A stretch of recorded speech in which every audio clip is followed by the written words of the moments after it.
because they don't have the coping mechanisms to deal with stress. Dan ini hari terakhir gue detox sosial media. Wow, nggak kerasa cuy, asli nggak kerasa. Gue pikir ini bakal sangat sulit ya, karena hari pertama itu menyiksa sekali. Cuman ternyata setelahnya itu jauh lebih gampang. Udah hampir 2 minggu, tepatnya 12 hari. Gue merasa jauh lebih stabil, pikiran juga jauh lebih tenang. Bisa dibilang belakangan gue ngerasa lebih menghargai hidup. Gue nggak mau ngomong panjang lebar. Buat teman-teman semua, gue cuma bisa saranin, melakukan detox sosial media adalah hal yang sangat-sangat bermanfaat.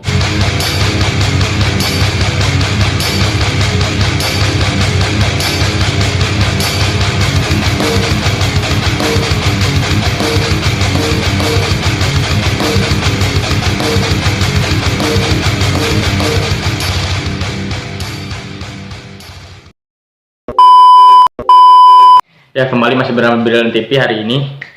Gak tahu kenapa gitu, gue tuh ngerasa ketika gue ngebuat video-video tentang ngobrol, ya seperti yang telah kalian tonton di video-video sebelumnya, gue podcast, gue bikin judul clickbait, podcast sama Justin Bieber, podcast sama Undertaker, podcast sama Brandy Love. Tapi yang gue garis bawahi, nggak tahu kenapa ketika gue bikin konten ngomong-ngomong sendiri kayak gini, kok malah lebih banyak orang yang nonton dibanding gue bikin konten reaction, konten-konten apalah, konten-konten sebelumnya yang lebih gak jelas dari konten ngomong tersebut. Tapi sekarang gue mau kasih satu pengetahuan atau kasih satu konten waras, kali-kali gue bikin konten waras. Tepatnya tadi pagi gue nonton video dari channel YouTube-nya Bang Ferry Irwandi. Ya, kalau kalian suka nonton konten YouTube-nya channel YouTube-nya Bang Ferry Irwandi, pasti kalian tahu bagaimana isi konten-konten beliau yang dimana menurut gue itu konten daging semua, men. Lo harus tonton.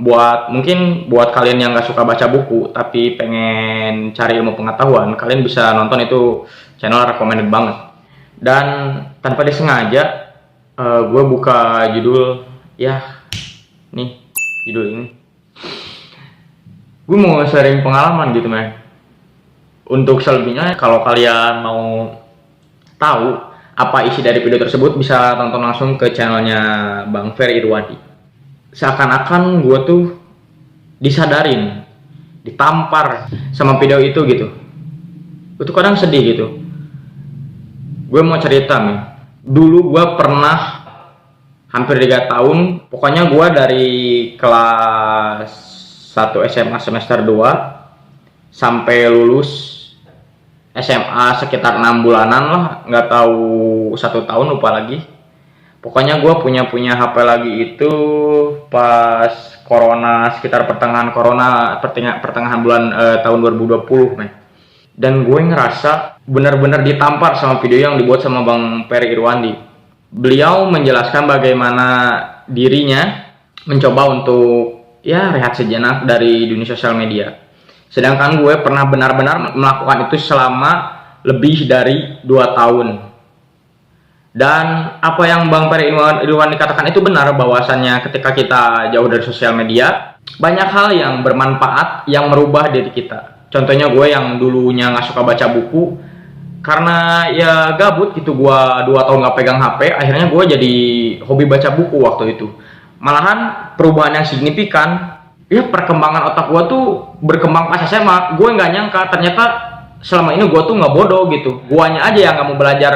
Dan gue tuh dulu kan nggak pernah percaya gitu ya sama istilah yang dinamakan orang itu nggak ada yang bodoh gitu, cuman orangnya aja yang nggak mau belajar. Dulu gue percayanya bahwa setiap orang pernah punya kemampuan masing-masing dan nggak bisa dipaksain gitu. Kalau orang bodoh ya mungkin ya kapasitas otaknya cuman segitu. Ternyata enggak, men. Gue mengeksplor diri gue lebih jauh, lebih lepas. Gue mencoba gaul dengan orang-orang ya yang lebih berkualitas. Semenjak gue nggak punya handphone, gue lebih banyak ngobrol, berinteraksi sama orang-orang, berdiskusi, banyak baca buku, banyak hal yang berfaedah yang bener-bener gue lakuin. Gue cenderung lebih produktif, gue sering bikin lagu, bikin puisi, nilai-nilai sekolah gue bagus. Dan ini mungkin bisa kalian terapkan ya. Buat 2 tahun itu bener-bener disebut nggak pegang HP juga enggak ya. ya main HP sih main HP, cuman itu waktunya cuman beberapa jam gitu. Itu juga gue pinjam HP orang tua gue, jadi gue ada insiden yang nggak bisa gue ceritakan, sehingga gue nggak pegang handphone selama 2 tahun gitu guys. Yang dimana wah waktu itu tuh paling gencarnya kalau apa-apa itu lewat handphone, lewat WA group. Gue waktu itu berperan sebagai ketua murid di kelas di SMA hampir selama 3 tahun. Wali kelas tuh selalu nyariin gue, kok Brilian nggak punya handphone. Dan ya mereka nggak tahu gitu gimana dampak besar yang gue dapetin selama gue nggak punya handphone, men. Bener, gue tuh ngerasa hidup gue tuh lebih berwarna gitu. Jadi gue tuh nggak ngerasa minder, nggak ngerasa ada yang hilang. Kadang kalau sekarang ya gue udah mulai pakai handphone lagi, 1 hari aja gue nggak ketemu wifi, nggak main Instagram, nggak main YouTube, itu tuh kayaknya kayak ada yang hilang gitu. Tapi waktu dulu selama 2 tahun itu benar-benar setiap gue punya uang waktu kosong, gue baca buku. Punya uang waktu kosong, gue pergi keluar, pergi ke toko buku, olahraga, terus diskusi sama teman-teman yang lain. Dan kerennya gitu, semenjak gue nggak punya handphone, alhamdulillah, gue ditemuin sama teman-teman yang hargain gue gitu. Mereka punya handphone sebenarnya, cuman kebiasaan hidup mereka kalau misalnya lagi ketemu sama orang lain, kalau circle gue ya, handphone itu benar-benar disimpan, men. Jadi kita ngabisin waktu kita benar-benar buat ngobrol, benar-benar buat interaksi, dan obrolannya itu penuh daging. Dan ya sekarang gue ngerasa kebiasaan buruk gue kembali lagi waktu dimana zaman gue SMP, men. Gue benar-benar kecanduan sosial media. Apa-apa harus lihat IG, apa-apa harus lihat WhatsApp, apa-apa harus lihat YouTube. Tapi kalau seandainya gue nggak punya handphone pun sekarang nggak mungkin ya. Karena apa-apa kan dari handphone, apa-apa lewat internet. Apalagi sekarang lagi belajar online, daring gitu. Tapi gue akan mencoba untuk melakukan hal itu kembali. Mudah-mudahan ini berhasil.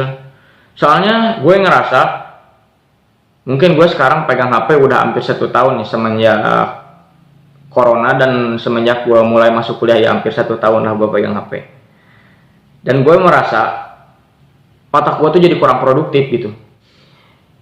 Dan lu harus inget, men, asupan itu bukan hanya tentang makan, bukan hanya tentang perasaan. Otak diri kalian pun harus diberi asupan ya, salah satunya lewat membaca. Dan yang gue rasain sekarang, otak gue tuh kurang asupan, men. Yang gue lihat tuh cuma TikTok, Instagram, YouTube, Facebook, Twitter, dan yang lainnya. Yang gue inginkan produktivitas membaca gue tuh bisa kembali lagi kayak dulu. Gue sampai lupa, men, kalau dulu gue tuh sempat ngebat banget pengen beli buku ini, buku itu, sampai beli bukunya nggak kesampean, terus maksain cari di e-book, cari yang ya yang murah-murah gitu. Itu saking gue ngebet pengen baca buku, men. Tapi sekarang gue nggak ada hasrat sebesar itu. Kadang gue sedih kayaknya. Mungkin gue harus mulai kebiasaan ini dari awal lagi, dan mudah-mudahan bisa. Ini sharing pengalaman buat kalian gitu ya. Mudah-mudahan kalian bisa lebih baik dari gua. Yang gue inginkan gitu, masyarakat Indonesia itu bisa lebih rajin baca buku gitu. Karena sesuai yang gue ketahui gitu, waktu dulu gue SMA, di mana gencar-gencarnya literasi, kegiatan literasi, guru gue pernah ngomong minat baca orang Indonesia itu paling rendah di dunia. Sedih gue, men. Yang mudah-mudahan gue bisa kembali lagi baca buku di lusa atau besok. Kayaknya bener gue harus rehat, men. Karena yang gue rasain selama 1 tahun ini, gue kebanyakan main sosmed anjing. Jadi kurang edukasi gitu otak tuh. Kadang dulu gitu pas gue sering baca buku, gue tuh orangnya kritis. Apa-apa dibaca, apa-apa dikritikin. Tapi kalau sekarang gue kok lebih kayak jadi orang apatis ya, gue nggak ngerti gitu. Ini mungkin dampak dari kecanduan sosmed.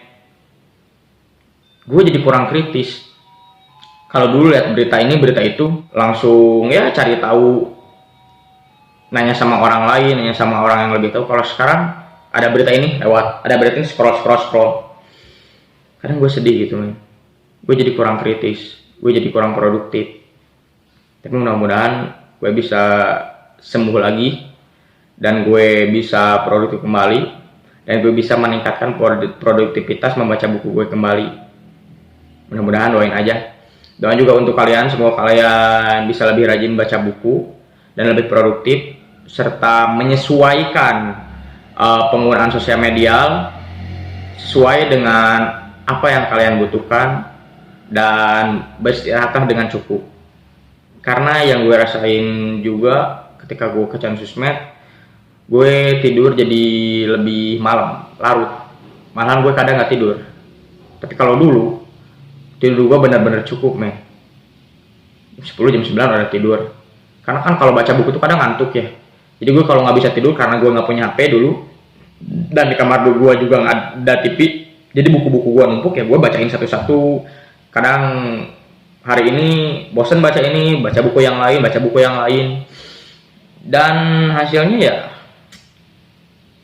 dulu gue yang bodoh tolol banget SMP, SD, TK, dan di SMA nggak tahu kenapa kayak ada keajaiban gue berhasil masuk 5 besar. Ya 5 besar itu menurut gue suatu angka yang cukup menakjubkan di kehidupan gue, karena dulu gue benar-benar bego banget, men. Gue dikucilkan, direndahkan karena gue nggak bisa mikir, otak gue ketinggal, kemampuan gue ketinggal. Tapi semenjak gue gak megang sosmed, bukan nggak megang sosmed, cuman nggak terlalu edik gitu, ya hasilnya lumayan sih. Ya ini sekadar edukasi, salah satu konten waras gue mungkin, mudah-mudahan bisa jadi inspirasi buat kalian. Kalau kalian bisa lebih produktif, gue harap lebih produktif lagi. Karena ya kita nggak bisa gini terus, men. Kita nggak bisa terus dikenalin sama sosial media. Harusnya kita yang mengenalikan sosial media, bukan kita yang dikenalikan oleh sosial media. Mudah-mudahan apa yang gue sampaikan bermanfaat. Ya, Knowledge People. Sampai jumpa di konten Brilliant Tips selanjutnya. Mohon maaf apabila ada kesalahan. Assalamualaikum warahmatullahi wabarakatuh. Bye-bye.